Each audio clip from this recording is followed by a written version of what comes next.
Do.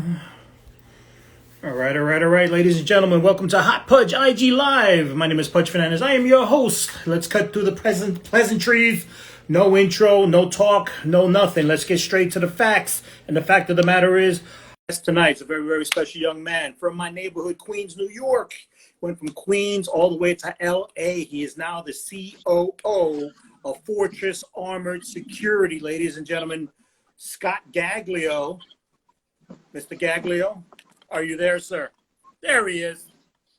How you doing? There he is. Little technical difficulties. You all right? You're on that West Coast time. Yeah, you're on the West Coast. Yeah, 5 o'clock, man. We're about to head out for the day. How are you, handsome? Doing wonderful, man. How you been, man? It's been years since I seen you, man. I know. Did you color your hair? Is that an LA thing? No. This is just, I have hair now, man. Remember back in the days, I used to keep it real tight. Oh, Since COVID came, we can't get ourselves with, we can't get barbers and stuff. They just opened back up in LA, so we're doing a little bit better now. How are things in LA? I'm hearing a lot of mixed things. Actually, no, not mixed, just bad, not good. A lot of a big homeless problem and yeah, LA is an interesting place, man. We have a lot going on out here. A lot of homeless people. They made some laws in certain cities where they can pitch their tents in the street. So you drive by certain areas. I mean, there's just no place for them to go. I mean, it's a good place though for them to be. I mean, weather's good. Around the country right now, Oklahoma, all these places are having all these miserable weather, and we're in the 50s, so we're okay. Oh, that's good to hear, at least weather-wise. But I know over the past couple of years you've done more than just weather over there. You've gone, because I remember you went through some wildfires and yeah, I think you got we have California can be the land of disaster. I mean, we have a lot of wildfires. It gets really dry from the heat out here. And then it turns into we get our little rainy season. It rains for about, a week out here, and it's disaster because it's all hills and valleys. So you get mudslides and you get a lot of negativeness that goes on. I need to get a little bit better with light. I don't know where. No, you're pretty good. Right in here. I'm just saying. I'll hold it up. You left New York City for this. I left New York. Yeah, grew up there. Then I went to Florida. Made that mistake that every New Yorker does. We all go down there. We see palm trees and usually go down when it's snowing in New York, so we get to Florida and it's nice. How long were you in Florida for? I didn't know. I don't remember you in Florida. I guess it didn't last. I was in Florida from June of '96. Okay. Mid '96, I went down there, and then I was back in '98. So what didn't you like about Florida? So about a year and a half maybe total. What happened in Florida? It just wasn't for me. I went down there. It was hot. The hot weather was nice, but then it was just hot all the time, real humid. That's when I was working at being an electrician, so I had some jobs down there, but the pay scale was grossly off compared to what we were making in New York. And they always said the cost of living was cheaper, but it really wasn't that much cheaper. I mean, right. You needed a car. We're in New York, you didn't need a car, right. So you needed a car, you needed insurance. Food was a little cheaper, rent was a little cheaper, but certain things like needing a car was worse. There was really no reliable public transportation. Things were pretty spread out down there. People were a little different. Growing up in New York, I was young, so I thought about, we had a community. I've known you since like high school, junior high school? Yeah, 90, 89, 90. And you and me, we've had friends since kindergarten. Yeah. White boy Chris, different people like that. Right. Whereas when I got down to Florida, it was very transient. Everybody's from somewhere else, so there's no sense of community down there. Right, everyone is from somewhere else. Yeah, I hear that like in Florida, there's a lot of mini New York communities. It's just like there is because again, everyone from New York, we all know somebody down there. So when we get fed up, we think we go to visit and it's great. You're on vacation. Yeah, everywhere is great when you're on vacation, and then you move there. And some people like it and they end up staying. Others, pack it up and go back home. Then I was in Jersey for about 6 years. That I remember. Yeah. Yeah, you were down at my house down there a couple of times. And Jersey was nice. It was all right. That's when I started working in the armored car divisions. I was with Dunbar. Dunbar's now sold, so that company doesn't exist anymore. And then we came out here to California 12 years ago. So I know you're in security. Going back, you were like in the electrician field back in the day. Yep. And a little fun fact. you were responsible for decorating the Christmas tree in Rockefeller Center. Not too many people can say that, right? I was at Rockefeller Center. I did that. I tagged on for that once. That was a union job. We mostly did the tree at Lincoln Center, Okay. and I did that one regularly. And we did a lot of holiday lighting at the malls and stuff like that. The company was really good. You know, treated me well. It was my first job, my real job at high school. Always worked at an auto parts store when I was little. And then when I came back from Florida, I just needed a job. You know, it was kind of abrupt. I came back because my grandmother passed away. And a friend of mine, his dad worked in a rehab facility and was an ex-police officer. So he said, hey, my dad can hook you up. We can get you a unique ID badge. Go down there and they'll train you and you'll get your job. So back in 98, when I first came back, I was working down on Ward's Island, Randall's Island, and all those, you know, they have the psych center down there and yeah. all the homeless shelters. Right. There was a state-funded place called Help USA, and it was a rehab facility slash homeless shelter. Right. Because it was state-funded. If they had extra beds that were open, we had to take in homeless people at night. Okay. And I started doing security there, man. So I had the polyester shirt, the clip-on tie, and all that good stuff. And I used to sit and watch cameras all night, sign people in and out, which then, you know, just slowly evolved. You know, people look at me now and they're like, oh, you know, you're the COO of a company. You've started some companies. You've worked in the security field around a lot of celebrities. You've done executive protection work. And, you know, everyone's like, how do I get where you are? And I'm like, well, buddy, man, this road started back in 98. You know what? Security, and I was in a similar field also, and similar story too. It's funny because once I got out of the Army, what I was trying to do was be a cop at the time. But, you know, back in the day in NYPD, we had to wait for the test. So what I did was I got into security, retail security, loss prevention. And it's exactly like you said. Like, it's amazing how huge of an umbrella security covers. Because I went from loss prevention, from door guard to catching shoplifters, internal investigations, supervisor, trainer, and then I became this high-speed investigator going from state to state, and then loss prevention manager of the largest Old Navy in the country. And that was just loss prevention. That was all just loss prevention. Then I got into nuclear security, which is a whole other story. At a nuclear power plant, that was a trip. And then I was probably back in the days with Wackenhut, right? No, it wasn't Wackenhut. It was SOS. Okay. It was SOS. It's a huge story. I won't even go there, but it might be a movie. But yeah, it's pretty trippy. So then nuclear security, nuclear fell into corporate, and then and then around that time I got into club security. So I was a bouncer. Okay. So yeah, literally the security just evolves. You can literally, once you have that license, especially here in New York, and you get that experience, you can go in so many directions. The only thing I didn't do was armored.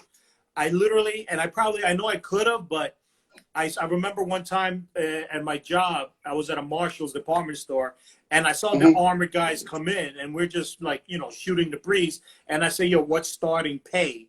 And I don't know what it was. I thought they were like $10, whatever. And at the time I was making 12. And I'm like, dude, you're getting paid less and you're walking around with money. I mean, I know you got a gun, but it didn't make no sense for you guys to, I mean, if I should, you know what I'm saying? I was having more fun catching shoplifters. That was a blast. So yeah. The armored industry doesn't pay, you know, entry level coming in, your guard. You don't make a ton of money on your hourly rate. It's not, I mean, it's above minimum wage. I'll give you that. But I can tell you that the guys do, because you have a route, and depending on how many stops you have, you know, and how much you could be out for a long time. I mean, I had guys working for me at Dunbar in Cinnaminson that were averaging, they worked corrections, and they would come work with me part-time. And part-time, they still were making, you know, 12 hours a day for their 3 days off. So they did their 4 on, 3 off. They were still making overtime, still making a decent amount of money. They felt like it kept them sharp, kept their situational awareness, you know, on point all the time. And they enjoyed it. A good thing, though, about this industry is we're, you know, pun intended, we're a little bulletproof. So COVID came and a lot of businesses closed. Right. And our businesses, we lost some work. Right. You know, I have a lot of school districts out here in LA, so we lost a lot of work. Places closed up, so we put them all on temp stops. But we made a lot of that back because the industries and the essential businesses that were open now started looking for armored cars to pick up their money so they didn't have to go to the bank, expose their employees to the lines. Banks out here, I live in Simi Valley, there's 3 BOAs, 2 of them are closed. So the line's always out the door. Here's the thing with also with armored cars that kind of turned me off. Because, like I mentioned before, I feel like there is a danger to it. I guess me on a personal level, I actually lost an uncle. I lost an uncle in South America because he was shot in a holdup. Okay. He did armored car work. So that always kind of stuck with me. And it was his day off of all things. He was just he took over for somebody who asked him to switch days. And there was a holdup, and unfortunately he didn't make it. Yeah, I know it sounds shady, but this was South America, so I really don't know all the details. But other than, he passed away working as an armored car. Does that ever like cross your mind? Did you guys ever have any near experiences like that, or any actual attempts? As a community, we're all competitors, and I know guys that work at all of the companies because guys jump around. You leave one company. This is your niche market. This is what you're into. You can't leave armored cars and then, let's say, go do post security because it's just a different animal. Yeah. And as you were saying before, there's so many different, loss prevention guys are just good at loss prevention. Yeah. They're not going to be good at certain other aspects of it. So, we all know each other. I know a bunch of guys out here. Back when I was in Jersey, when I was at Dunbar, I knew the branch managers of, the Brinks, the Loomis, the Garters, all the other companies. And we hear stories, we share them. We try to, nobody wants to see anybody have any of their staff get killed or anything. And it happens occasionally. I think you're more likely to be robbed working in a 7-Eleven or a convenience store because they feel like you could be victimized. Right. Because they're gambling on, it's just a civilian. They probably don't have a gun. And it's some guy from a third world country. I'll get over on him versus an armed security guard with training and a gun right by his side and a partner, 2 partners. Sometimes. Correct. It's definitely raises the stakes. Yeah. So the unfortunate part is when we do get robbed, that equation comes into play. So it usually escalates the violence quickly.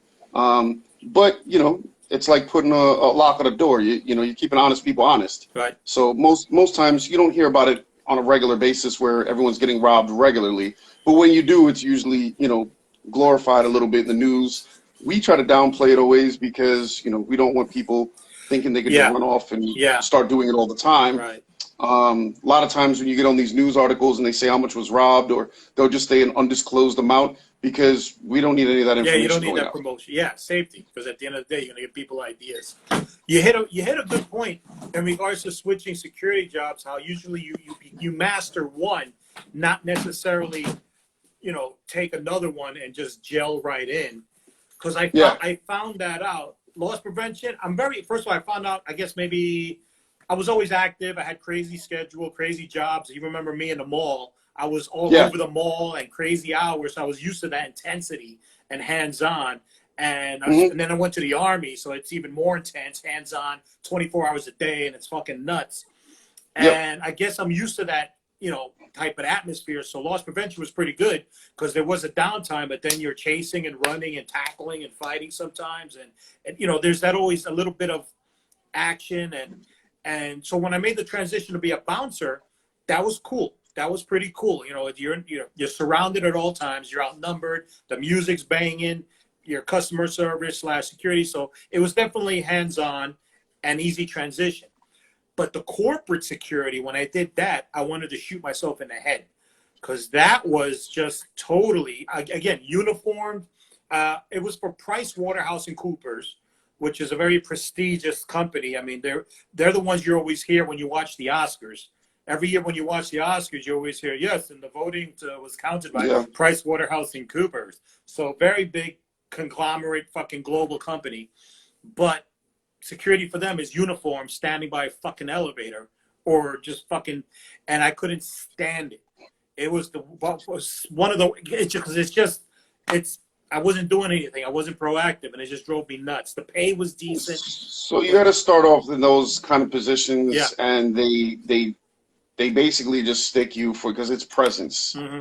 They want this good global, or corporate presence. There's a guy by the elevator. There's a guy by the front door. There's a Yeah, guy yeah, standing outside the suite, and everyone just stands around most of the time. And the key people on those teams are the people that are on the EP team or the executive protection team. yeah. So you'll have an agent that's actually with your primary at that point in time. So all those other people are support. It's the main when you get into that type of security, your executive protection person's your main people or Right. your main I team. bumped into The those only, guys. Yeah, they were.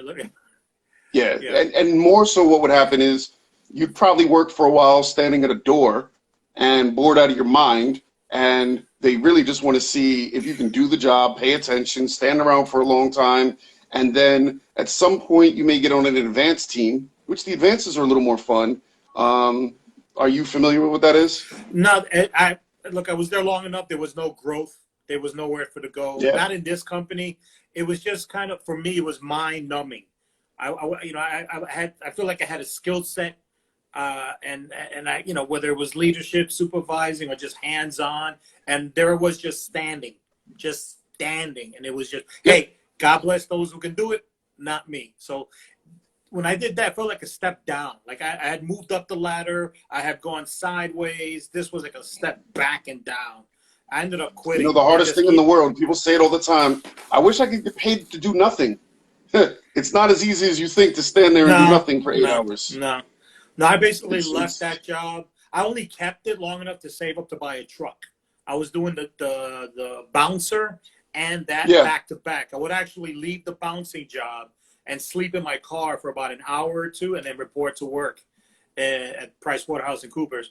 But once I was done, I quit. I kept the bouncing because at least I was, I was active. I was at the door. I was at the VIP. I was roaming, or I had some kind. The music's banging. You're dealing with people. Your hands on. So yeah. yeah. So definitely a big lesson there. I would never go back. But yeah, I totally get it. And there's so many other opportunities. And you went from armored. So you did armored. You moved up the chain and moved around in Jersey. What got you to Yeah, LA? so I was in Jersey and I was working for Dunbar Armored for a while. And, as anybody else, I wanted more money. So I had a friend of mine, actually a coworker, who his brother owned a gentleman's club. And they were looking for someone to be they needed security for the club. So I said, I'd never done clubs, but, I'm a big guy. Got a good head on my shoulders, got good situational awareness. I know how to handle myself. I was like, cool, let me go in. So I worked at a club for, I think, about 5 years in a strip club. And it's a very weird environment, Yeah, a I did. lot of, I did too. I did two strip clubs. Yeah, so you understand, yeah, yeah, you're selling the fantasy. yeah. There's the dark obsessions that go on with the customers We and things know like we know that. what the girls look like for real. Yeah, We know what they yeah. really look like. Yep, some are real pretty, and then there's some girls that are like when the lights come on, they call them the ugly lights, and they Yeah, run away. yeah, So yeah, yeah. um, then from there, things were well. I was making money. I was getting promoted at Dunbar. I was training to be a regional manager at that point in Sweet. time. And unfortunately, my dad passed away, and he was the last of like my immediate family on the East Coast. I had my kids with my wife. Things were going great. And my wife's family lived out here in California. So the decision to come out here wasn't career based. It was because we wanted to expose the kids to have, aunts, uncles, and have a bigger family around them. So we moved, and I actually took 9 steps backwards. Really? I left training to be a regional manager at Dunbar and didn't have a job. I quit. And one of the gentlemen high up in the company turned around and said, do you have a job in California? I said, no. He's like, well, would you be opposed to staying within the company and just working on a truck again? And I said, no, I have no problem riding a truck. So for 9 weeks, I stayed in Dunbar out here, and I was just driving a truck around. So I went from being a regional manager to driving a truck. Went from a salary position back to about $13 an hour. Yeah. But that was fine. It was, better to have something to do and, offset my spending. I didn't Sure. want to tear through all my savings, so I found a new job. So that offset it a little bit. It was all right. And then I met a gentleman who owned a remittance firm, and he was having a lot of problems with the major carriers. And he said, how hard would it be to start an armored car company? So we told them, we bought a couple armored vans. I wrote the policy manual. I put everything together, and we haven't looked back. 12 years later, we're billing very well every month. We are having growth every year, year after year.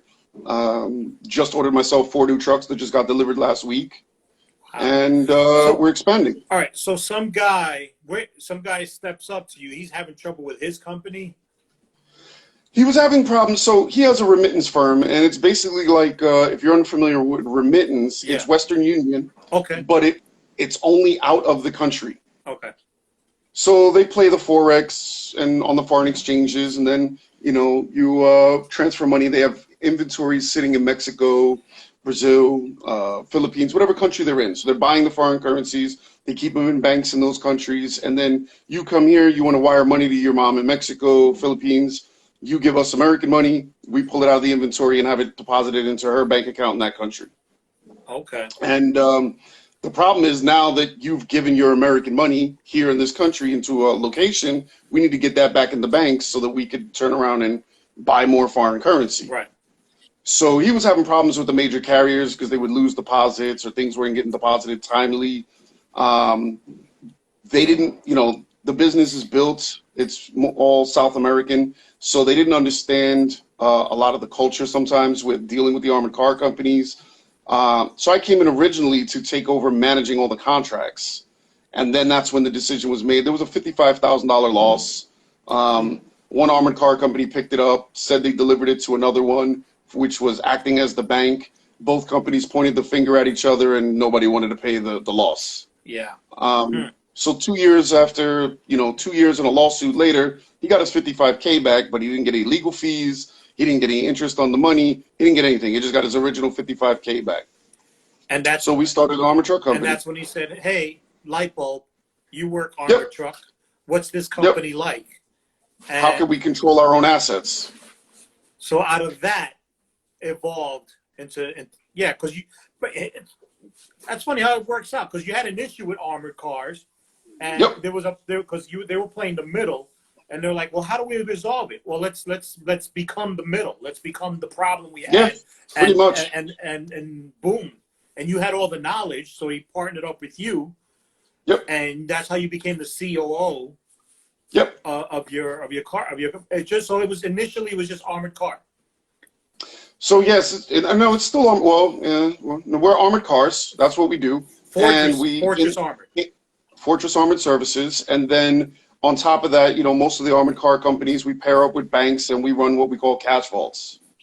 So we run a cash vault, we run armored car services. We're starting to get into the smart safes. So we're going to be full cash management like most of the other companies that are larger and been around forever.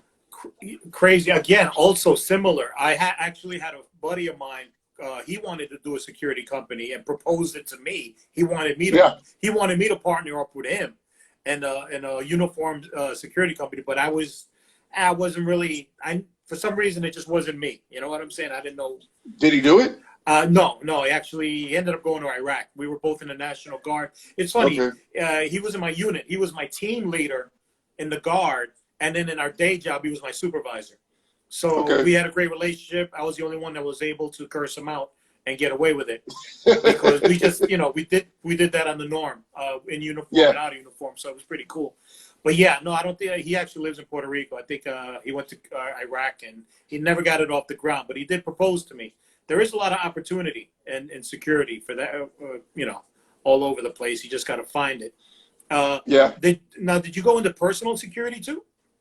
I've done personal security. I've worked with some celebrities here and there. Is that with Fortress? With Fortress? No. So what ended up happening was when Fortress, we were building it, again, I need money. So I started working for a company called SBE, which was a large hospitality firm out here. And they owned the SLS Hotel. They owned various other clubs and nightclubs out here, which I got into. Except the nightclubs that we dealt with were not like your average club where you go buy a ticket, stand in line, and get in, like back in the days in New York. These were all upscale bottle service clubs that catered to the elite. Yeah. So the biggest one that I did, I ended up starting just a little part-time thing. I was working in the evenings a couple nights a week. And then they were going to open a new club called Greystone Manor. So they ended up giving me the position of leading Greystone Manor. I had a team of anywhere from 20 to 35 guys under me, depending on the night. And Greystone Manor ended up being a takeoff venue. First year they billed, I want to say close to 18 million, Wow. mind you, being open 3 days a week. Wow. We probably had every celebrity in the world in there. There was probably 70 different songs that referenced Greystone Manor, hip hop songs. People would come from all over the world to come see this place. And just working in there, I ended up being around a lot of celebrities. You know, there's, if you look online, Amanda Bynes, just before she had a breakdown, was leaving the club with her jacket up and drove away. I mean, Oh, all types of athletes came through. We can swap celebrity stories. Yeah. Because I ended up in a pretty high end. I was at Lotus, which was Okay. with the official first like bottle high end club at the meatpack. Like the meatpacking district now is just totally Took off. Yeah. Yeah, but Lotus was the first club there. They're the ones who started it. So it was like Yeah. that's when it was super high end. When I got there, it was still high end. It just died down a little. You know, it evolves Yeah. after a while. But yeah, we had our share of celebrities. My first big celebrity was what's the Disney kid's name with the freckles? That didn't clear it up. Sorry. You know the Disney kid with the freckles? Did he have hair? Yeah, you know, Yeah. it was a female. It was a female. The one, the crackhead, one crackhead. Fuck. What? I'm terrible. I'm terrible with names. Go ahead. You give me a story. I'll think of one. I don't know. I mean, we met a lot of people. You know, had our share of problems and fights. There was a lot that went on. You know, I met Kim Kardashian. I've met Kobe Bryant was there. You know, rest in peace him. But he came by one day, flew out for a sneaker release. We used to host a lot of E3 parties. We had Sean Kingston there. Busta Rhymes comes all the time. Yeah, we had Busta Drake was there. Drake was there. That was a big problem. We got shut down that night. This was when Drake first came out. I don't remember where. I want to say 2012 maybe. And he announced that he was doing his official after party at our club at the BET Awards. So I went from having. Did the club know? You know, Did the club know? We knew he was coming, but we were all right. We didn't advertise it. We kept it quiet. Right. And he announced it, and I literally went inside the club to see how the inside looked, and I came back out, and it was probably about 2,000, 3,000 people standing outside. And I said, where did all this just come from? And they said, Drake just announced it. So we ended up getting shut down that day. People were climbing over fences to get in. People are on the roof that day. There's a rumor that the lot got maced to get people out of the lot, that because we had motors there, police were there. The street got shut down, and fire department came and shut the whole club down that night. It was a lot of fun. We had celebrities standing in the crowd. I had people texting me. Somebody texted me saying that Lala got maced in Greystone parking lot. What's going on? I'm like, she just tweeted this, and it was crazy. But nobody got hurt. That's the plus. You know, from my standpoint, nobody got hurt. Nobody got injured. Nobody had to go to the hospital. So, you know, our job was done correctly. Just had to get shut down. Too many people. It was just an unsafe environment. Yeah, you ever notice that ever stopped? Because I never thought about it until after. You know, when you're not a bouncer, you don't know. But then when you are a bouncer, you realize, holy shit, every single night we're outnumbered, no matter what. Oh, yeah, definitely. We're always outnumbered. And the key to success, a lot of people don't know this, but the key to success is the door. The door person has to be a strong person. They're the ones who dictate. 80% of the time, they can dictate if we're going to have a good night or not. At least 80%. There's always going to be those few. There's always going to be those few that get in and cause problems, and there's always going to be some shit. You know, it can't be 100%, but I say at least 80 can be stopped at the, take care of at the door. And then you gotta control the door and weed out your problems there. Yeah. If you don't weed your problems out at the door, then the inside's a problem. Did you have any? And you know, there's a lot of violence that goes on. People get drunk. People are not happy. They're not in the right frame of mind. They're not having a logical thought process. So. Did you have any altercations? Personally? When? At the club. I've always had altercations at the clubs. Really? I mean, I've had people pull guns on me. Oh wow. I got a dislocated shoulder. Damn. I got knocked out. I got a concussion. Somebody sucker punched me. Came out from behind a truck, clipped me once, and I got sucker punched. I fell. I got sucker punched from behind. Yeah. It doesn't. And one, Doesn't work, you know. But we have our fair share. I had a good team. I had a lot of guys to work with me and took care of me, and made sure I was doing good. and So it's hilarious because once you're a member of that team, or what we're all as normal uniform, we're all in black. So once you're a member of that team, you're no pun intended, guilty by association. That's yep, that's how I got punched in the head because I was at the VIP. That was my station for like I don't know at least a year. So I can't move. That is my spot. I'm not moving till the end of the night, and they tell me yep, it's open. So I'm not moving for shit. But I got my radio, and I can hear if anything pops off. And I remember during the night something popped off. All security to this location, and apparently there was a little bit of a brawl with a bunch of people at a bunch of tables, and security had to toss them all out, and there was some punches thrown, and of course they were pissed, but they got everybody out, all good. But I wasn't aware of all this. I just heard the call and they got taken care of. I didn't know all the details of the group or who it was.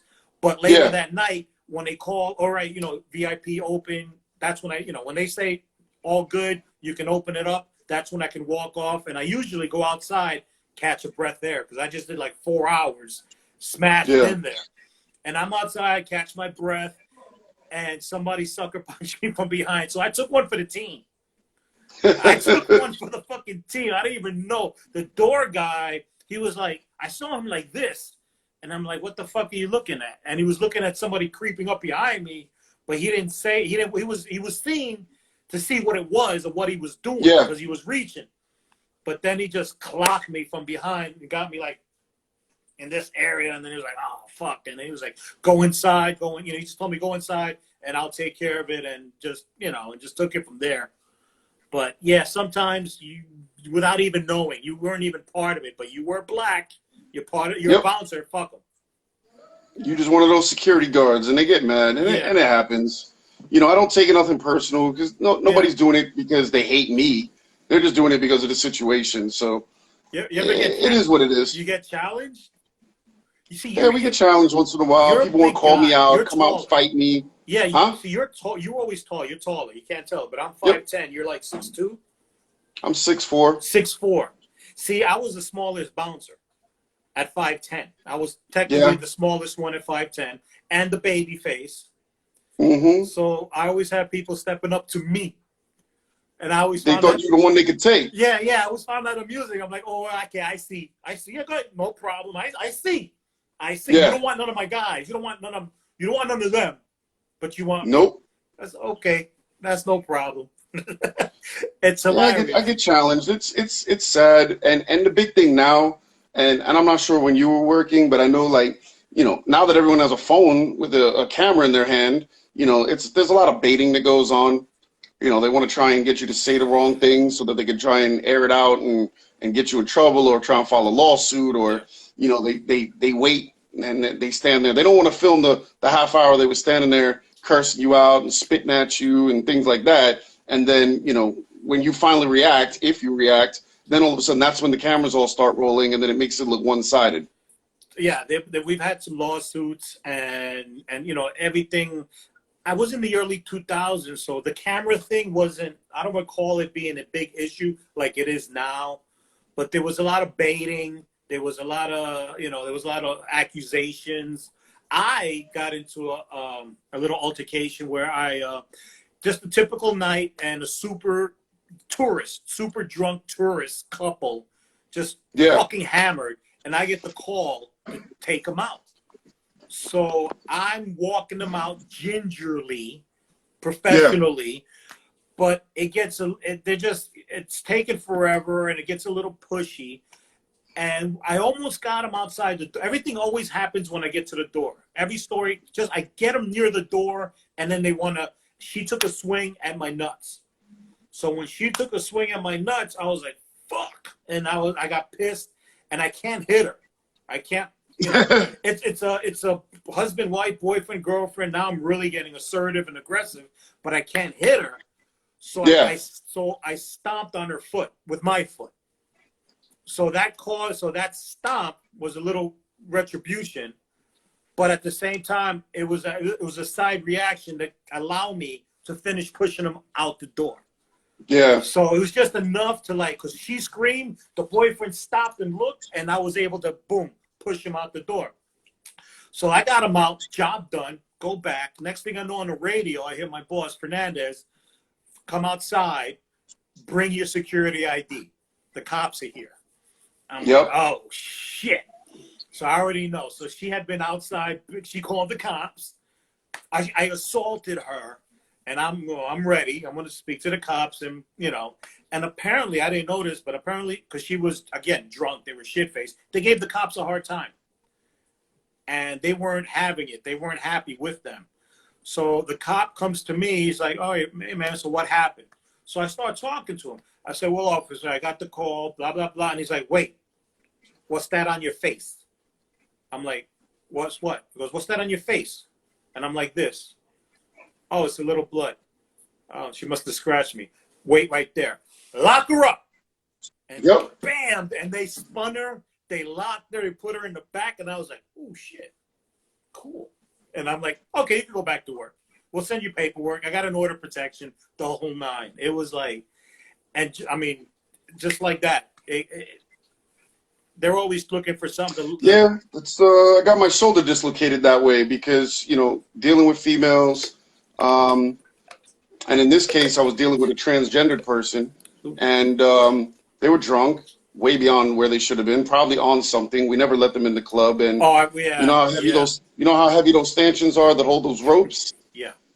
She ran up and grabbed one and threw it at us. So we tried to detain her at that point. She started fighting, but again, she started screaming we were transphobic and all these different things and trying to make it into a hate crime.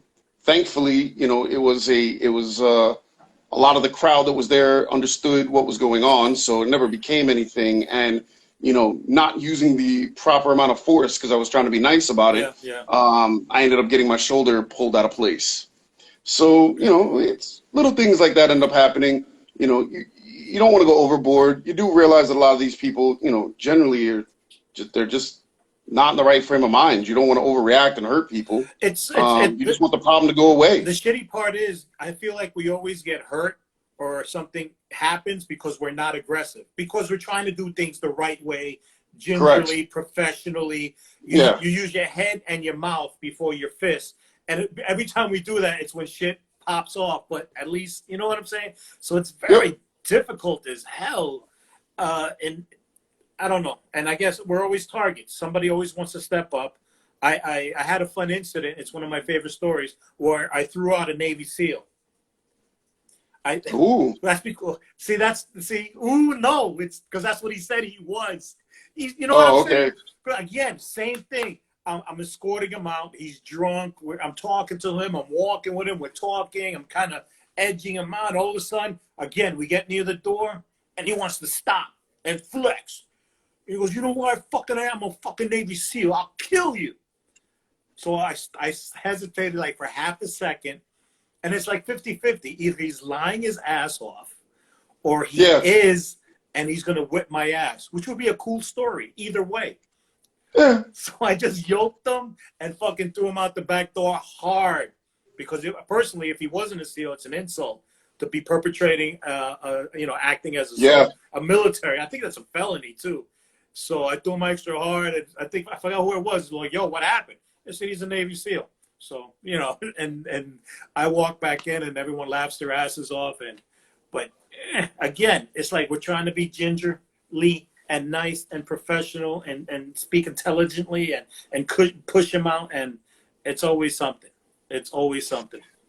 It is, and again, now you got to be mindful of all these cameras. Everyone's got cameras. Everyone's trying to twist things around and edit clips to make it look a certain way. And social media has really ruined a lot of things to some degree. I mean, it's made leaps and bounds for businesses, marketing. It's done so much great stuff. But when you turn around and look at the negative aspect of it, people are broadcasting their lives. We had the bling ring going on out here. All these celebrities were going around, taking pictures of themselves and Instagram and live and, Twitter and where they were. And, now these guys, they got arrested. It was a bunch of teens out here, but they were going around, "Oh, so-and-so's out at the club. Good. I'm gonna go rob their house."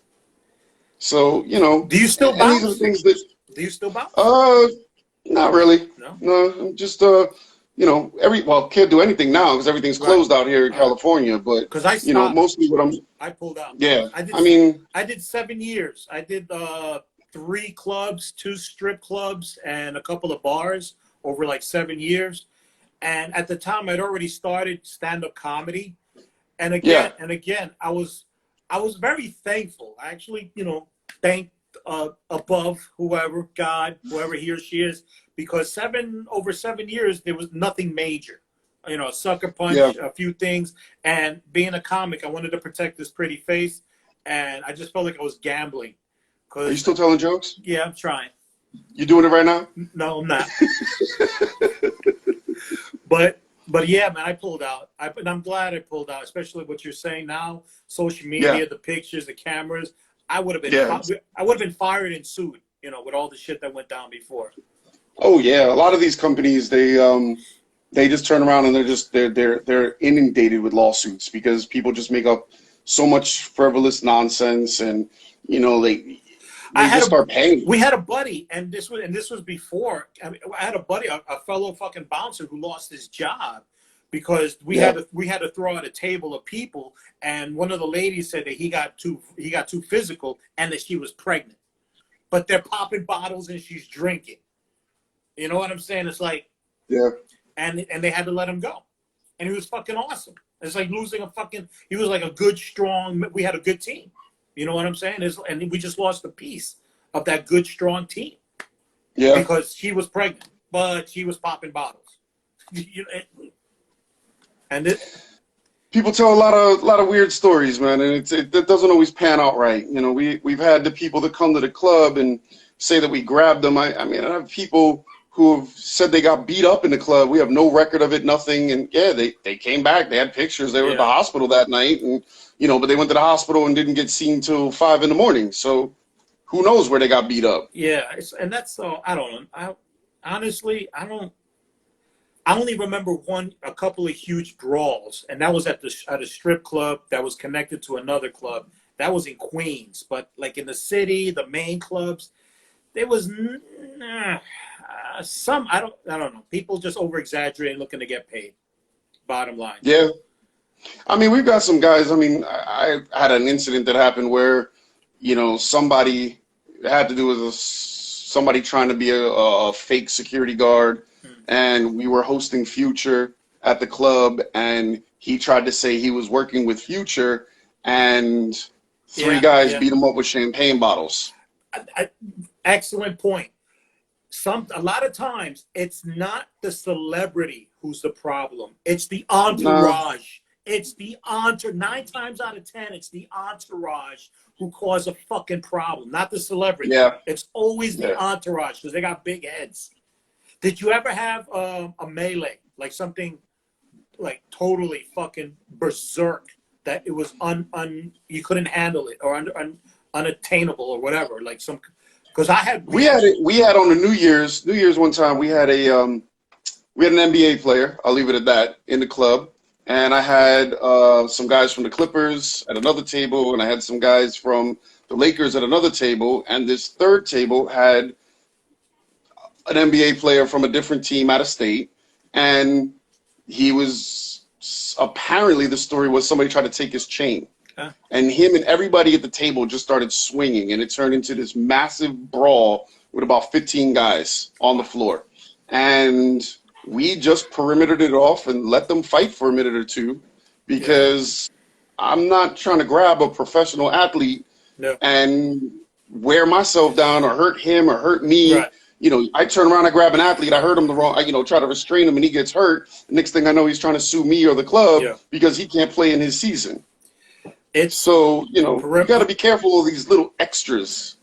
I had the one time in 7, 8 years. I'll admit the one time I was actually like really scared, really frightened. It was Christmas Day, Hmm. and we had DJ Carmelo. You familiar? You remember DJ Yeah, I Carmelo? remember. Yeah, he used to do the mixtapes in the neighborhood back in the days. Yeah. And then, He's one of and then he got real big and he became somebody. he's huge. Yep. Let me tell you, I've met him several times. Just running into him in the clubs, and Yeah. the sweetest guy. The sweetest, down Oh, he to was earth. always nice. Even back in the days when we used to get the tapes, he was a good dude. He's always a gentleman, and that's the Yeah. irony. He's such a sweetheart and a gentleman, but because of the hip hop Latino mix, he's pulling in the hood, Yep. and everybody and everything in it, and then some. And again, like I said before, 80% of the problems can be stopped at the door.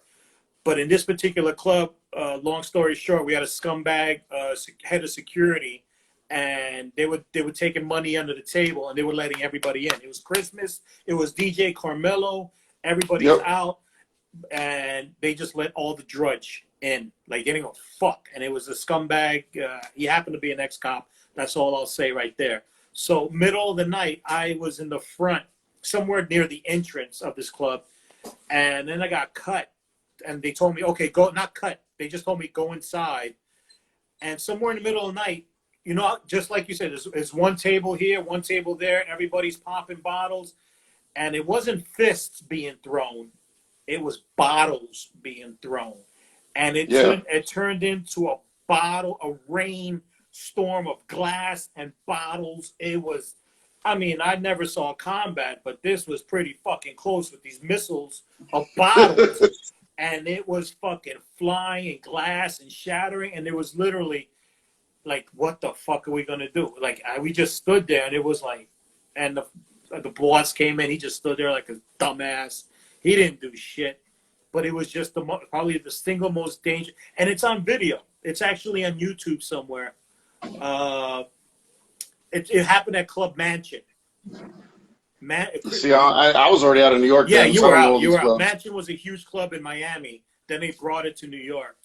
And Okay. I think it's Mansion, Christmas, Bottle Thrown. I saw the video years ago. But it was just a fucking melee. And it looks scary as fuck. Just bottles and glass. And it's like, how the fuck do you... There's nothing we just keep people back and let it fucking... Yeah, they had a restaurant out here. Somebody just got killed last Thursday, unfortunately. Hit with a bottle. Yeah.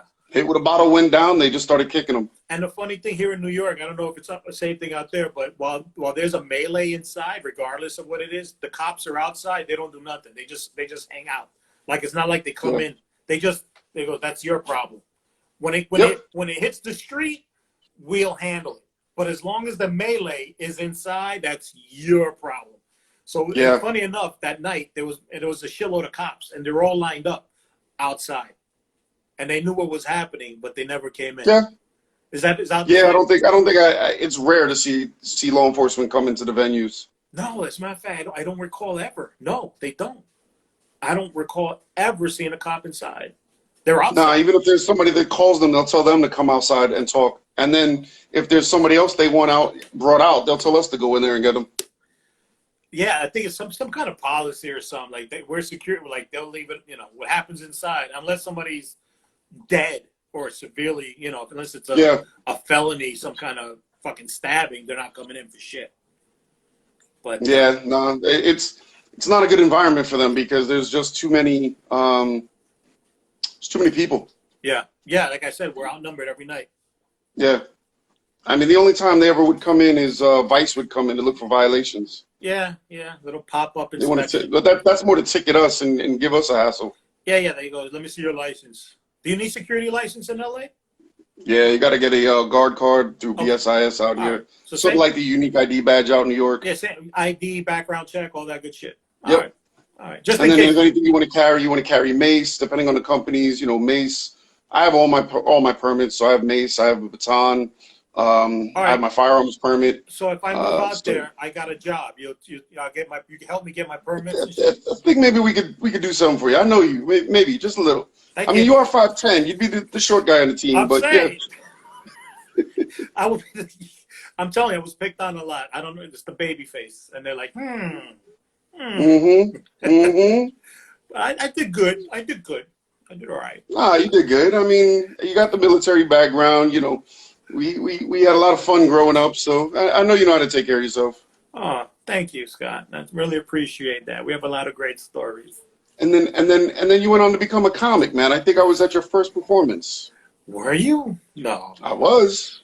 There was some little bar that you took me to one time, and that's And when you told us you were actually becoming a comic, and you were like, "Everyone come to my show." in Long Island.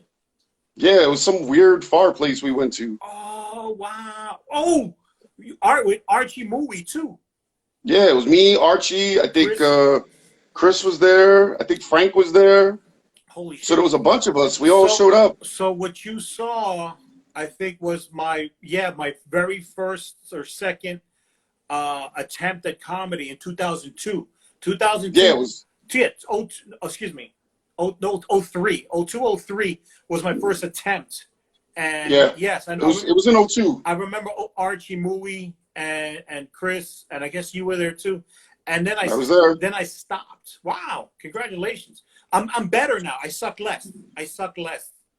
I suck way less. So yeah, I'm done. I'm gonna come out there. I'll come out there. I'll get a spot somewhere, and you can come see me, and you can see how much I've improved. But yes, that was, You know, I got a friend out here named Tehran, and Tehran hosts the Laugh Factory.